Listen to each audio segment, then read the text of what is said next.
दूर गांव में प्रताप नाम का एक आदमी अपनी कचौड़ी की दुकान चलाता था। उसकी कचौड़ियाँ बहुत स्वादिष्ट थीं, पर उसकी कमाई कम थी क्योंकि वह अत्यधिक भुलक्कड़ था।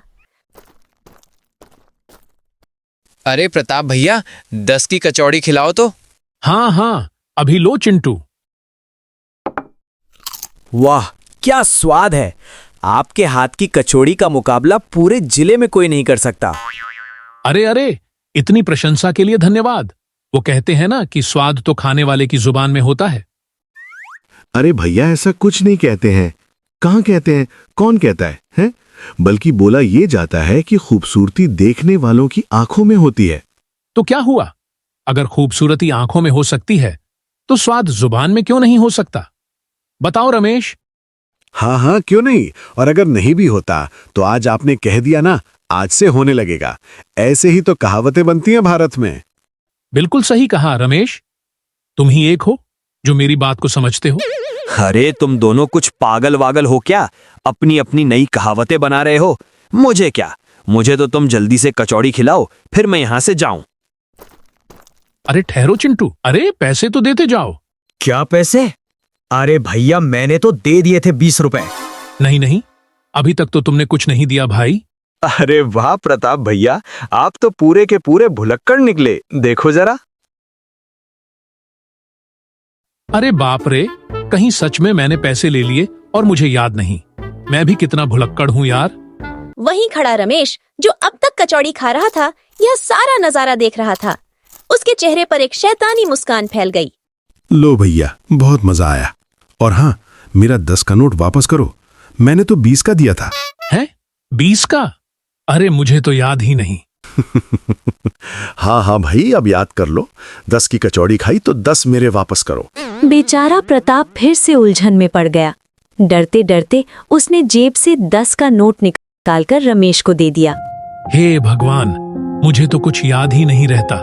इस दिमाग का क्या करूं मैं? इसी तरह दिन गुजरते गए। प्रताप की कचौड़ी का ठेला तो खूब चलता, लेकिन घर में 1 रुपया भी न टिकता। एक दिन शाम को चोरी की घटनाएं शुरू हो गई। गांव के एक घर से गहनों का बक्सा गायब हो गया। शक की सुई सीधा प्रताप पर आ गई। अरे सुनो सब, और कौन हो सकता है? यही प्रताप होगा। इतना भुलक्कड़ है कि दूसरों का सामान अपना समझकर उठा लेता होगा। हाँ, सही कह रहे हो। ये तो अपना घर भूल जाता है, दूसरों का सामान उठाकर भी कह देगा, अरे मेरा ही है। अरे नहीं नहीं भैया, मैंने किसी का सामान नहीं लिया। कसम है मुझे अपनी बेटी की। मैं चोर नहीं हूँ। मेरे पति ने ऐसा कुछ न किया होगा। भले वो भुलक्कड़ है पर चोर नहीं है। अरे बस करो, जब तक इल्जाम साबित ना हो किसी को दोषी मत ठहराओ। कानून से ऊपर कोई नहीं। लेकिन मुखिया जी, सबको पता है ये नंबर 1 भुलक्कड़ हैं। कहा ना, सबूत के बिना किसी पर उंगली मत उठाओ। रात को प्रताप पर 2 लोगों ने हमला कर दिया। वो घायल होकर घर लौट आया। हे भगवान, ये क्या हुआ? आपको किसने मारा? आपको बताइए मुझे। पता नहीं प्रीति, मैं तो दुकान बंद करके घर ही वापस आ रहा था। उतने में 2 जनों ने मुझ पर हमला कर दिया। हे भगवान, अब घर कैसे चलेगा? ठेला कौन लगाएगा? मां जी, मेरा नाम विनायक है। क्या मैं आपकी कुछ मदद कर सकता हूँ? तू? अरे तू खुद एक भिखारी है, हमारी मदद क्या करेगा? मैं भिखारी हूँ, लेकिन काम करने की ताकत अब भी है। आप कचौड़ी बेचते हो ना, मुझे ठेला दे दीजिए, मैं बेचूंगा। बस मुनाफे से थोड़ा हिस्सा मुझे दे देना। कहीं हमारा ठेले में से सामान लेकर भाग न जाए। अरे प्रीति, हमारे पास कोई और रास्ता नहीं है। घर तो चलाना ही होगा। हाँ, तुम कल से दुकान पर आ जाओ। विनायक सुबह से ही ठेले पर खड़ा था। गांव के लोग उसका मजाक उड़ाते, पर वो शांत भाव से ग्राहकों को कचौड़ी परोसता रहा। इसी बीच चोरी की घटनाएं थमने का नाम नहीं ले रही थीं। तभी अचानक खबर फैली कि प्रताप घर छोड़कर भाग गया है। हैं? क्या कहा? प्रताप भाग गया? मतलब वही चोर था? देखा, हमने पहले ही कही थी। प्रताप चोर नहीं है, चोर कोई और है। क्या क्या बोला जा रहा है? झूठ बोल रहा है तू। कौन ले गया हमारा सामान, बता। मुझे ये तो नहीं पता कि चोर कौन है, पर कल प्रताप के ऊपर कुछ लोगों ने हमला किया था। ये सुनते ही चौपाल पर सन्नाटा छा गया। तो इसका मतलब असली चोर अब भी गांव में ही है। पर विनायक, तुमको इतना सब कैसे पता चला? अभी पक्का नहीं कह सकता, इसलिए मैं सही वक्त आने पर ही बताऊंगा। अगले दिन सरपंच दयाल का नौकर हरीराम प्रताप की दुकान पर कचौड़ी खाने आया। अबे चल भिखारी ओए, मुझे भी जरा तेरी कचौड़ी खिला। हाँ हाँ हरी भाई, अभी देता हूँ।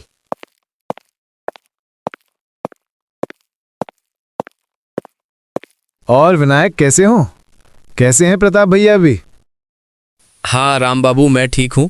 प्रताप भैया को डॉक्टर ने 2-3 दिन आराम करने को कहा है। अब राम बाबू और विनायक बात कर ही रहे थे, उतने में सरपंच का नौकर हरीराम वहां पर आया। ए भिखारी, चल बोल, कितने पैसे हो गए तेरे कचौरी के? 20 रुपए हो गए विनायक भाई। विनायक ने पैसे देने के लिए बटुआ निकाला तो राम बाबू की नजर बटुए पर पड़ी। हे भैया, ये तो मेरा बटवा है जो कि परसों रात को चोरी हो गया था। तेरे पास कहां से आया? नहीं नहीं भैया, ये मेरा बटवा है। सच सच बता, नहीं तो मैं पुलिस को बुलाऊंगा। अरे भैया, मैं चोर नहीं हूँ भाई, ये बटुआ मुखिया धर्मपाल ने मुझे दिया है तोहफे में। तोहफे में? अरे झूठ बोलता है, मारो साले को। अरे बस करो। अरे अगर हरीराम कह रहा है कि बटुआ उसे मुखिया दयाल ने दी है तो पूछ लो ना मुखिया से। चलो सब मुखिया के पास जाते हैं, अब वही सच्चाई बताएंगे। सब लोग सरपंच दयाल के पास पहुंचे। मुखिया जी, हमें बताइए कि आपके इस नौकर के पास ये जो बटवा है, ये आपने इसे दिया है? अब ये बटवा? हाँ, ये तो मेरा ही है, मैंने ही हरीराम को दिया था। अब अगर आप बोल रहे हो तो शायद ये बटवा आपका ही होगा। लगता है मुझे कोई गलतफहमी हो गई है। लोगों ने राहत की सांस ली, पर विनायक चुपचाप सबको देख रहा था।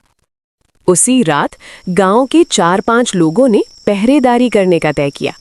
अचानक उन्होंने देखा कि कोई आदमी चोरी छिपे गांव की पुरानी हवेली की तरफ जा रहा है। उन्होंने दौड़कर उस आदमी को पकड़ लिया। वो विनायक था। तो तू ही है असली चोर, कचौड़ी बेचने का ढोंग करता था। नहीं नहीं, मैं चोर नहीं हूँ। मैं भी आप लोगों की तरह चोर का पता लगाने के लिए रात में निकला हूँ। अरे झूठ बोल रहा है, झूठ बोल रहा है। अभी हवेली में चोर घुसा है, वो पुराने जमींदार का बक्सा चुराने वाला है। अरे भैया, क्या सच बोल रहा है या हमें बेवकूफ बना रहे हो? अरे चलकर देख लो ना, यकीन नहीं हो रहा है तो। अरे 1 मिनट, मैंने तो ध्यान ही नहीं दिया। अरे भैया ये देखो, ये तो लंगड़ा के चल ही नहीं रहा। मतलब इसने झूठ बोला, ये नाटक कर रहा था।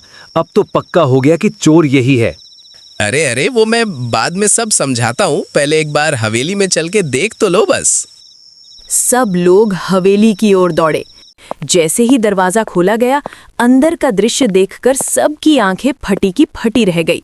कोई था जो बक्सा उठाकर भाग रहा था। उन लोगों ने फौरन उसे पकड़ा और वो कोई और नहीं बल्कि खुद सरपंच दयाल था। अरे तुम लोग यहाँ कैसे आए? तेरा खेल खत्म है मुखिया। मैं कोई भिखारी नहीं बल्कि undercover police inspector Vijay Singh हूँ। इंस्पेक्टर? ए भैया, ये पुलिस वाला है क्या? हाँ, मुझे पहले से खबर थी कि इस गांव में चोरी की घटनाओं के पीछे कोई बड़ा गुनहगार है, इसलिए मैंने भिखारी विनायक बनकर यहाँ डेरा डाला। और देखो, आज असली अपराधी सामने है। सरपंच दयाल गुस्से में दांत पीसता रह गया। उसी समय प्रताप अपनी पत्नी प्रीति के साथ वहां पहुंचा। देखा, और तुम लोगों ने मुझे बेवजह चोर समझा। मेरी इज्जत मिट्टी में मिल गई। अब मैं इस गांव में नहीं रहूंगा। मैं आज ही ये गांव छोड़कर जा रहा हूं।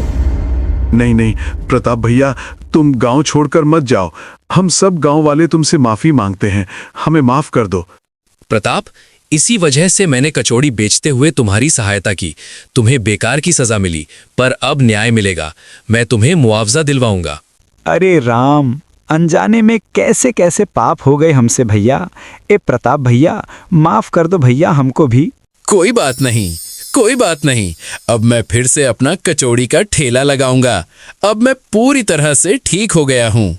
इंस्पेक्टर विजय सिंह ने सबको सलाम किया और मुखिया को लेकर वहां से चला गया।